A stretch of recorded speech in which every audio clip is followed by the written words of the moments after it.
Human beings, as indeed any living thing on planet Earth, are connected to the 24-hour cycle of our planet.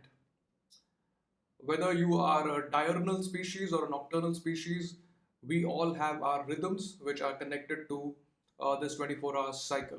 And this is called our circadian rhythm. Circa means roundabout, dian is about a day. So it's roughly a 24-hour rhythm that we follow, and we are so deeply connected to it that if we were to hypothetically move to another planet which was exactly like Earth, but which only had a different cycle of day and night other than 24 hour, we wouldn't survive. Nothing, no life would survive. And that is the importance of us being in sync with the 24-hour cycle. And that's where the importance of routine, etc., really comes in from a scientific perspective. Being in health is simply being in sync with these cycles. And being out of sync with these cycles creates imbalances which lead to poor health and also poor productivity, poor performance, and so forth. Modern life affects our rhythms in many different ways. We end up eating at different times of the day and night. We have access to light and our screens and devices anytime we want. We can connect with people anytime we want, at least virtually. So all of this is putting our rhythms out of sync. Let's look at three areas where the circadian rhythm has implication and what you can do to get your rhythms back in track and therefore be healthy for a long future. Let us look at three areas of our daily life where we can be in sync with our circadian rhythm. There is light, movement, and the timing of when we eat. Light is important because as a diurnal species that human beings are, we need to be active in the daytime and inactive or resting and recovering in the nighttime. These days, what happens is that in the morning, if you've not slept enough, you may not get enough natural light. And how do you know that whether you're getting enough natural light or not? There are apps now, like there's one called the light meter, uh, which you can use to see how much light you have in your environment.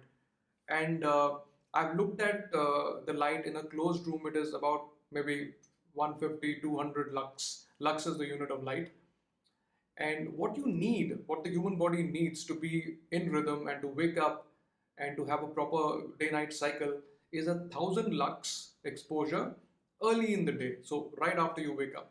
So the way to do it is that when you get up in the morning, ensure you're out for a little bit at least. And when you're driving to work, don't wear your sunglasses. So when you don't wear your sunglasses, you will end up getting enough light in the morning, because once we get to work, you will typically be indoors and there isn't enough light.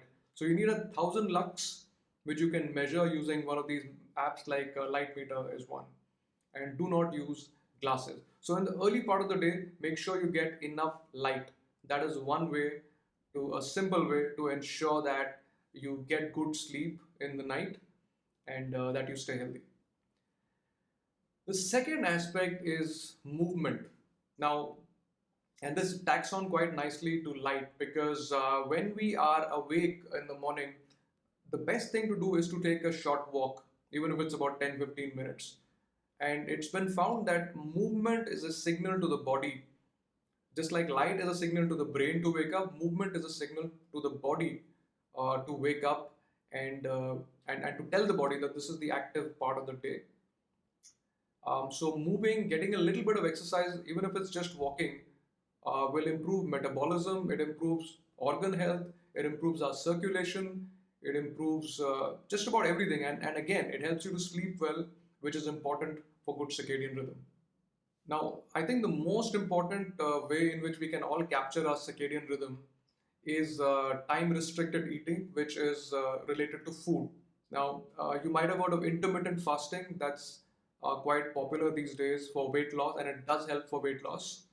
Um, However, the scientific idea is that when we are eating, now typically if you look at a normal day, you might have a cup of tea or coffee with sugar at, let's say, 7 in the morning when you wake up, and then you have your meals And let's say your last meal is late, you have a late dinner by 9, 10, and you end up maybe snacking or something at about 11.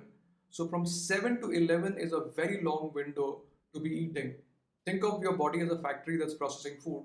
And if our eating window is so long, so 7 to 11 would be 8, 9, 10, 11. So that's about a 16-hour eating window. So if you're eating for 16 hours and you're not eating for only 8 hours of your day, the body does not have enough time, the digestive system does not have enough time to recover. And our gut lining is one aspect, which gets damaged as we go through the day and as we eat. This needs time to recover. So if your goal is longevity or weight loss or general health, stick to, they ideally say 16-8 window of eating. So 16 hours of not eating and 8 hours of eating whatever you want. Uh, so if you feel this is too much, you could even start with a 12-hour window. Dr. Satchin Panda, who wrote this book called Circadian Rhythm, says that the benefits of time restricted eating start when you go onto a 12-hour window. So if you had your first meal at 8 o'clock in the morning, ensure that your last meal is at 8 in the evening. And you can gradually reduce this window and give yourself 2-3 hours before bedtime as well. So food is again another way in which we can capture our circadian rhythm.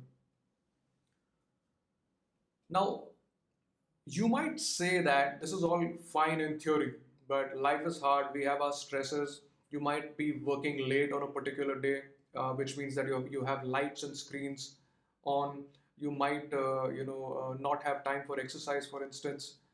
So what does one do? So here's the guidance. Out of these three areas of your life, light, food, and movement, uh, get control on as many as you can to be able to support your circadian rhythm. It's been found that every organ has its own rhythm.